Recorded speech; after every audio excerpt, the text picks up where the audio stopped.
আসসালামু আলাইকুম প্রিয় দর্শক, চলে আসলাম এনজিও সম্পর্কে কিছু কথা বলার জন্য, যেগুলো আমাদের জানা থাকা অবশ্যই প্রয়োজন। যারা এনজিও দিতে চাচ্ছেন বা যারা এনজিওতে কাজ করেন তাদের জন্য খুবই ইম্পর্টেন্ট একটা ভিডিও আজকে। এনজিও, আমার প্রথম প্রশ্ন বা দর্শকদের প্রথম প্রশ্ন হলো, এনজিও তো সুদ করে, সুদ নেয়, তবে ফকির হয় কেন? মানে এত এত সুদ খাওয়ার পরও কেন এনজিও ফকির হয়ে যায়? আর সুদের হারটা বিশেষ করে কোমরা সমান 48% সুদ খেয়েও এনজিও কেন ফকির হয়ে যায়? প্রশ্নটা ওরকমই হচ্ছে। দর্শক আসেন, এত সুদ খেয়ে কেন এনজিও ফকির হয়ে যায় সেই বিষয়ে আজকে জানব। এনজিওর মূল কাজ হলো মানব সেবা করা, আর্থমানবিক উন্নয়নে সমাজের অত দরিদ্র মানুষকে উন্নত করাই এনজিওর কাজ।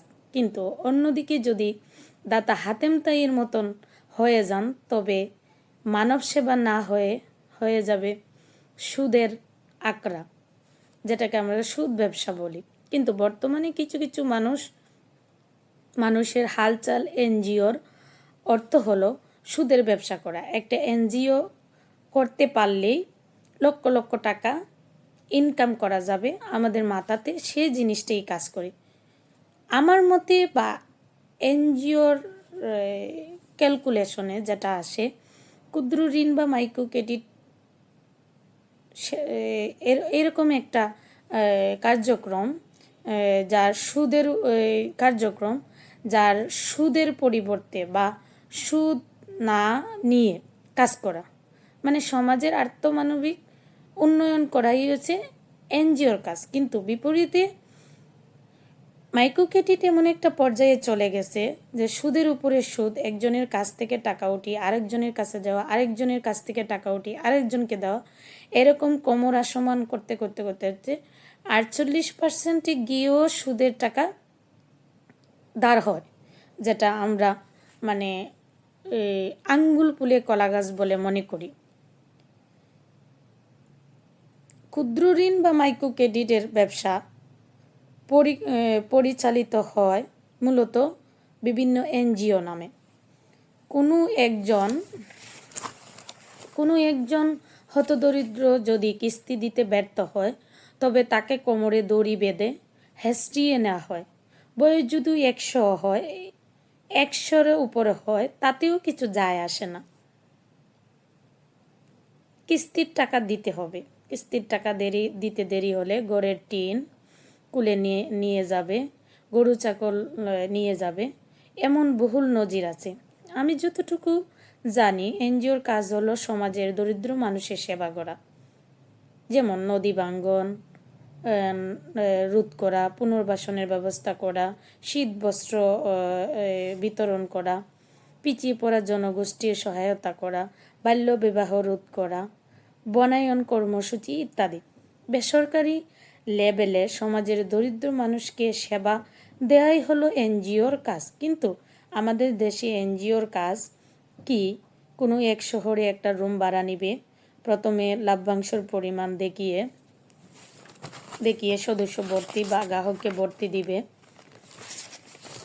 দিয়ে তাদের মধ্যে ঋণ কার্যক্রম চালু করবে। কিন্তু কোনো এনজিও অধিক মুনাফা করতে গিয়ে অধিক পরিমাণে কিস্তি খেলাপি হয়ে যায়, যার ফলশ্রুতিতে অনেক এনজিও দেউলিয়া হয়ে যাচ্ছে, সদস্য সঞ্চয় টাকা ফেরত দিতে পারে না।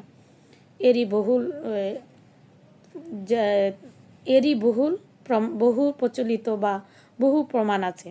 জনগণের সেবার জন্য এনজিও করতে পারেন। আমার মতে জনগণের সেবার জন্য এনজিও করতে পারেন, সুদের ব্যবসার জন্য নয়।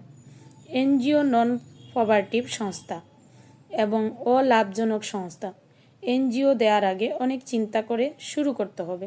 বিশেষ করে আমরা যারা নন গভর্নমেন্ট জব করি বা এনজিওতে যারা জব করি, তারা ভাবি এটা একটা বিজনেস বা ব্যবসা।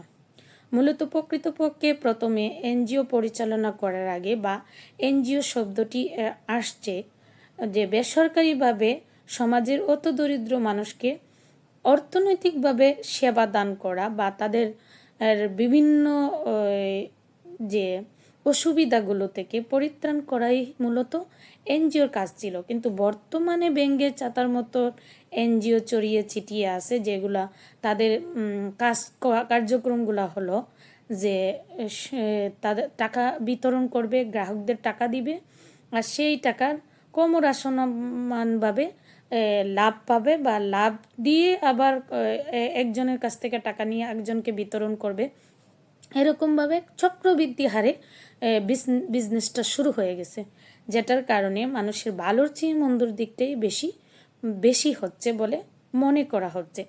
বিশেষ করে কিছু কিছু এনজিও আবার দেউলিয়া হয়ে যাচ্ছে, কারণ অধিক লাভ বা মুনাফার আশায় তারা ব্যালেন্স রক্ষা করতে পারে না। কারণ যদি একটা সংস্থা শুধু মানে গ্রাহক সেবার নামে তার লাভ্যাংশের চেয়ে মূলের চেয়েও আসলের চেয়েও তার লস বেশি হয়ে যায়, তখন কিন্তু সেই সংস্থা দেউলিয়া হওয়ার সম্ভাবনা থাকে। মানে লসটা কি, তার আয় হচ্ছে 50%, কিন্তু ব্যয় হচ্ছে 60%। সে তার পরিপ্রেক্ষিতে একটা সংস্থা টিকে থাকতে পারে না। তাই 48% লাভের কৌটায় থেকেও কখনো কখনো এনজিও বা নন গভর্নমেন্ট জবগুলা যারা মাইক্রো ক্রেডিট নিয়ে কাজ করে তারা দেউলিয়া হয়ে যাচ্ছে। তার বহু প্রমাণ আছে, আপনারা নিজেরাও দেখছেন। অনেক সংস্থা অনেক দূর পর্যন্ত এগিয়ে গেছে, কিন্তু তাদের এই ক্যালকুলেশনের কারণে ধসে পড়েছে।